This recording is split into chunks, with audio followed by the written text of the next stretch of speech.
Time for the main event! Hey guys, welcome back to the channel.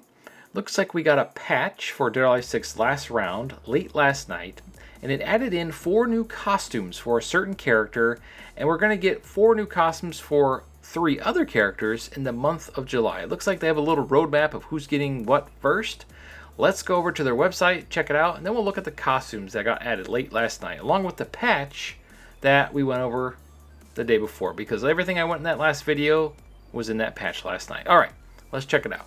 Alright, so here we are over on their website, and they posted this late last night. So it's right here. The first costume pack is going to be for Marie Rose. You can buy them individually, or you can buy them in a pack for $20.99 for all 4, or you can buy them individually for $7.99 US each. $7.99 US. In Dead or Alive 5, the costumes were only like $1.99 or $2, maybe $3.99 max, and the $3.99 ones were really like they'd have damage, like you could damage them. They had cool like transformations, like the ninja costumes, that kind of stuff. This year, or for this game, I'm so speechless. I'm so floored by this. I can't even talk straight.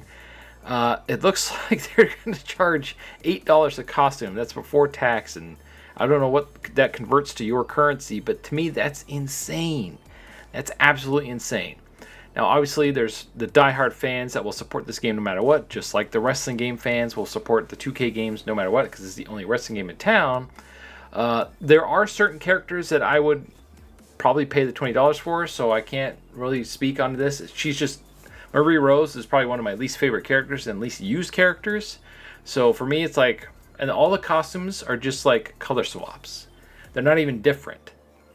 So you're basically paying for color skins, and they're not the only ones to do this. Street Fighter does this. You have to pay for color palettes, which I think is the stupidest thing ever, but it does come with, like, I think 1 palette swap, whereas Dead or Alive doesn't come with any palette swaps for any of the costumes.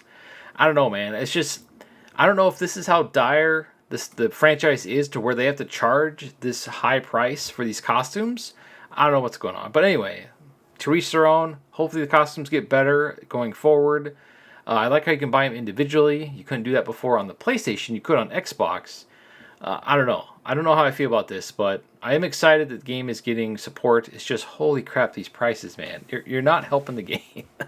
All right, week 2 of July, so that's probably going to be next week, will be Kasumi new costume bundle. So I'm curious what she'll get, because I want to say she's like the face of the whole game, the face of the whole franchise, if you think about it. I don't know why they're pushing Marie Rose so much. Like, what made her so popular? She's literally my least favorite character. If you like her, that's cool. I don't know. Not for me. Anyway, week 3 is Nico. That'll be really cool to get, because she has some pretty cool new costumes already that came with the game. Also, Kasumi got a new costume. So that's cool, Nico. And she has cool electric powers, so she kind of stands out a little bit more to me than, I don't know, Marie Rose. Anyway, the next up is Tamaki, which is really cool because she was one of the bonus characters, the DLC characters. I almost said wrestlers. I'm getting my 2 video formats mixed up when I'm making this video because I'm going on like 3 hours of sleep right now. Anyway, Tamaki, new costume bundle, so that'll be really cool, probably by the end of the month. So into the month of August, if they keep this up, I hope the first one of August is got to be Tina and Boss, mainly because of SummerSlam, right? If you're a wrestling fan, those are the 2 wrestling characters in this game. I think that would be super cool to have that kind of correlate. I don't know if they'll do any collaboration with WWE. Highly doubt it. The marketing for this was nothing. It'd be super cool to get Dead or Alive marketing in a WWE show. That would really help the game. That'd be really, really cool, especially SummerSlam. It's like their second biggest event of the year. That would be freaking awesome. Anyway, so those are the first 4 ones. Let me know down below who you hope get a costume in August, September going forward, and the rest of the year. It's just, if this is how they're going to do it each month, and they just keep doing it over and over and over again, I don't know. I feel like this is all a test to see how much people are willing to spend on DLC going forward. Now, before we end the video, we're going to go take a look at all these costumes. I didn't purchase them, but you can go into the wardrobe and pretty much look at them and see if you like them, see the differences. So it's kind of cool. So let's go check this out. Alright, so here are her costumes that are available now as of the making of this video with the patch that dropped last night. They are 4 new costumes. They're basically the same, just different color swaps. So you're basically paying for color swaps, which is kind of crazy considering the cost of these. They do look a little better visually.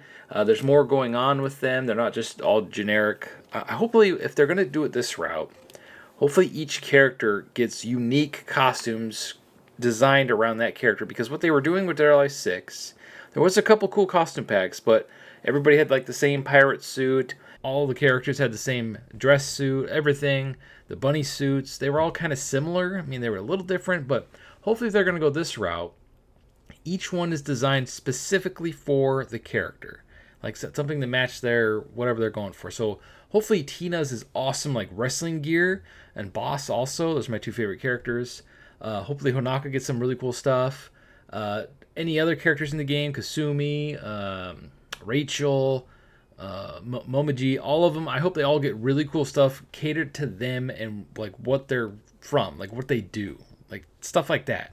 And then obviously they'll have the summer set. I'm surprised the first ones aren't a bunch of, swimsuits and stuff like that to try to get people to buy the game, but maybe they're going to try to move the game away from that. It's still there, but maybe they're not going to just go nuts with it like they've been with the last couple of games. So I guess we'll see.